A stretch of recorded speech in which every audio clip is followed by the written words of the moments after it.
action for safety.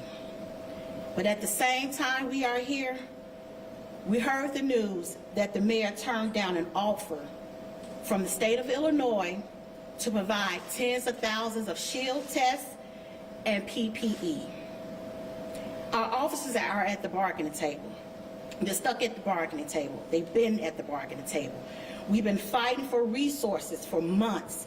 We've been fighting for safety measurements. We've been fighting for a metric. We've been fighting for testing. We've been fighting for ventilation. We've been fighting for PPE. It takes us to having to come down to a work action, not a work stoppage, not a strike, a work action. Our teachers are ready to work. They've been ready to work. They've been ready to work remotely under safe conditions. Our members have caught COVID. Our students have caught COVID. They're catching COVID all over the world. There's a surge. There's not just a surge here in Chicago. There's a surge all over the world for safety. This surge is out of control. So you will hear from our teachers, because our officers are still at the bargaining table, bargaining for our students, bargaining for our teachers, bargaining for the community. You will hear from our teachers who have suffered from the lack of the safety measurements in their schools, the COVID cases, the high rate COVID cases in the schools, the lack of testing in the schools. The COVID cases are spiraling out of control in every neighborhood. And that is why we ask for safety for remote, but we get locked out. So we're here to talk about why that's happening. We're going to hear from a teacher of different schools and areas. First I'm going to call up will be Fallon Johnson. Thank you. Good evening, everyone. My name is Fallon Johnson, FALINJOHNSON. I'm a proud teacher at Park Manor. I teach second grade. I love what I do, and I intended to fully come back from winter break to teach my students. When I found out that we would send take-home tests over the break, I was happy, because then I would know coming into the classroom that I would be safe and my other students would be safe. Only to find out that so many of those tests were invalidated. I know that a few of my colleagues, they went into the school over the break to help parents, to assist parents to make sure that our students were tested, only to no avail. So again, I didn't choose to stop working.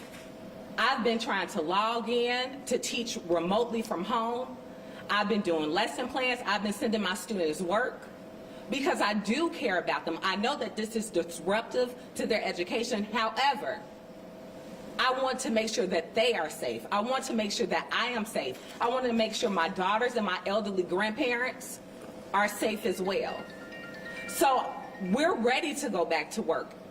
We are just simply asking, do what suburban schools, do what Catholic schools, do what private schools have done.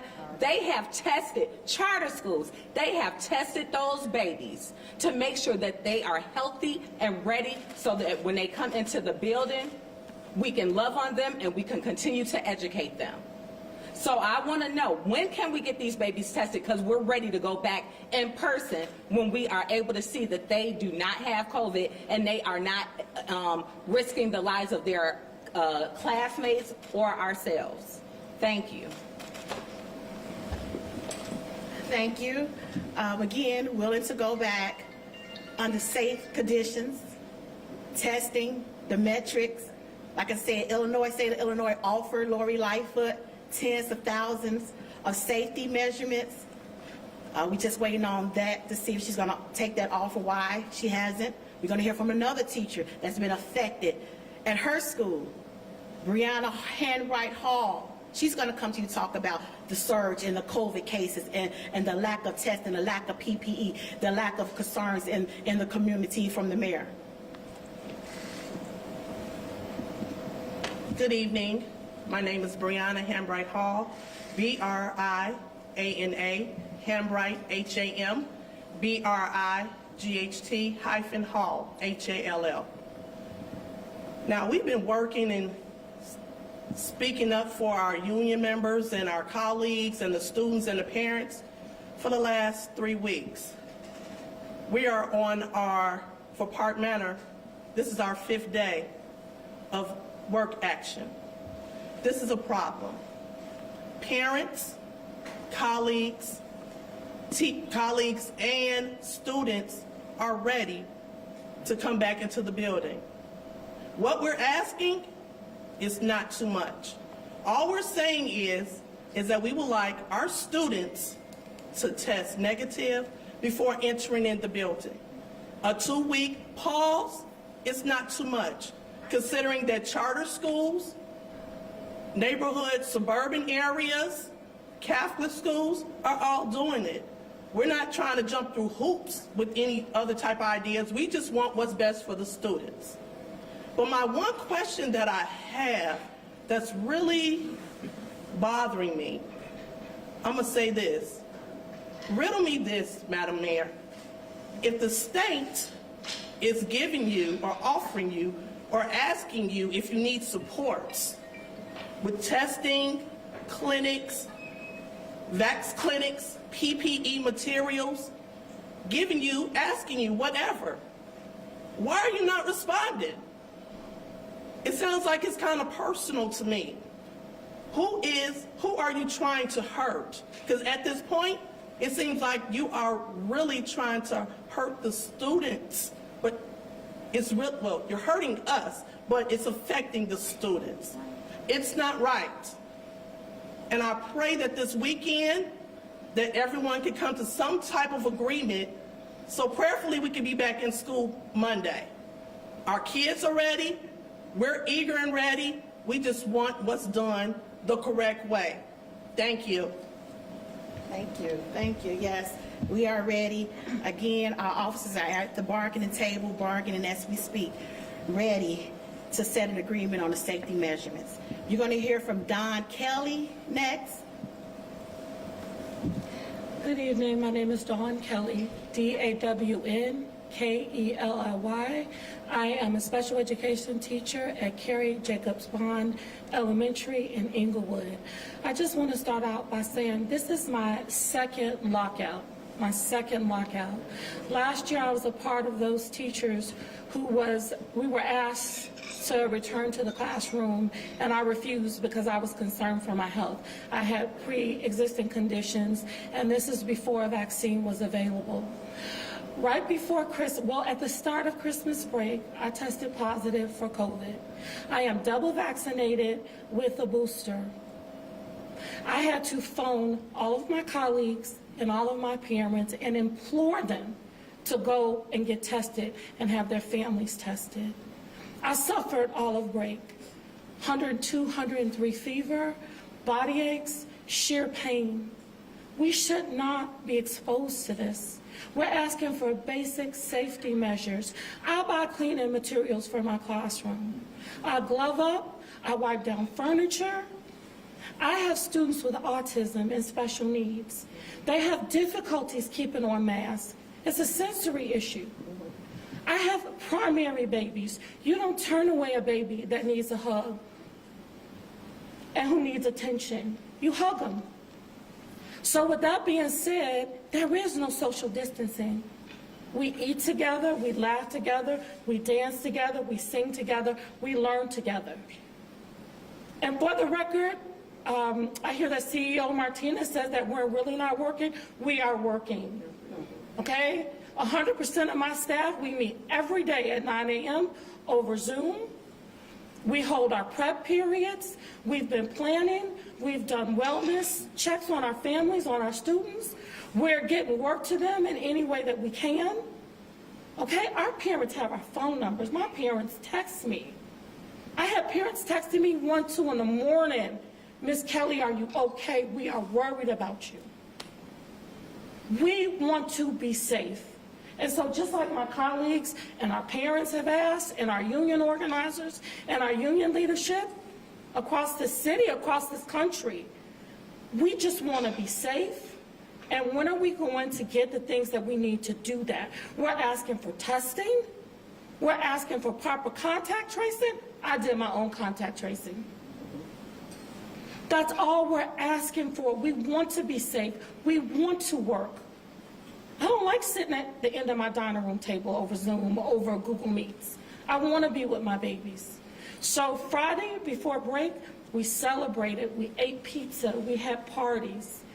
And I want you to know, my heart sank every time a parent called me to give me the result of a COVID test from one of my children, or a colleague called me, because I'm thinking I'm possibly a spreader. So thank you.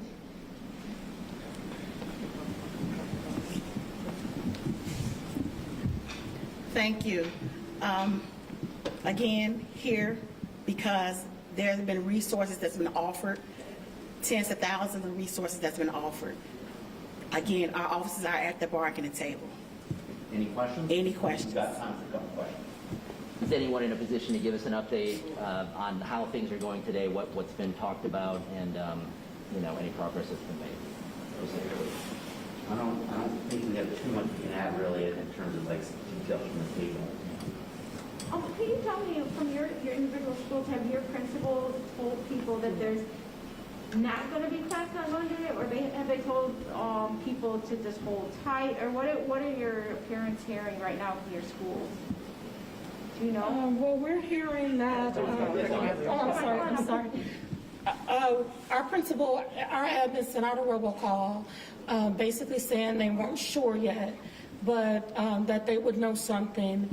And if class was not in session, that work packets would be available for parents to pick up from 9 a.m. to 3:45 p.m. on Monday, if I'm not mistaken. But we're really hoping that we can be back at school. And are you okay being back in person, or do you think that there should, no matter what, be like a week of remote? We definitely need a pause. We need to get our testing in order, a real testing program, a real contact tracing program. We need to know that we have unified protocols across all schools in this district, not just the north side or wealthy schools, but we need to know every school is moving on one accord. And we need to know that we all have access to the same PPE and resources. Like everyone has said, like everyone has said, the governor has offered support. We know that President Biden has given us over $2 billion. We'd like to know where that money is being spent. I mean, realistically, if there's That's an right. agreement tonight, like right now at 5:30 there was an agreement, how long do you anticipate it would take for a test to return for you to actually be back in the classroom, realistically? Realistically, they had tested, when they sent the 150,000 tests out, they didn't properly plan for that. CPS didn't properly plan for that. They sent the test to Colorado somewhere. If they had a testing center right here in Chicago to test all the students, it probably would come back 2 days or 24 hours. CTU have provided rapid testing centers for our students in the community that came back within 24 to 72 hours. So that's what we're asking for: testing, contract tracing, the vaccinations, the metric, testing. That's a system. Shield test, the governor has asked and sent out and asked her. That's what we need her to accept that. Testing, again, testing, vaccination, not for the north side, not for the south side, not for the east side, not, for all sides of the city of Chicago. All right, thank you guys. Thank you guys for coming. Can I ask one more question? We kind of got to wrap it up. Uh-oh. Well, I just was wondering if you guys think that your kids would have opted more into testing if it was the shield test where it was saliva as opposed to the nose swab, which is what they do now. Do you guys have any sense of whether that was a decision? We don't have any sense of that. We just want Lori to accept the safety lockout that we're proposed at the table. Okay. Thank you so much. Hey, Ron, what is it for the shield test? The saliva test, right?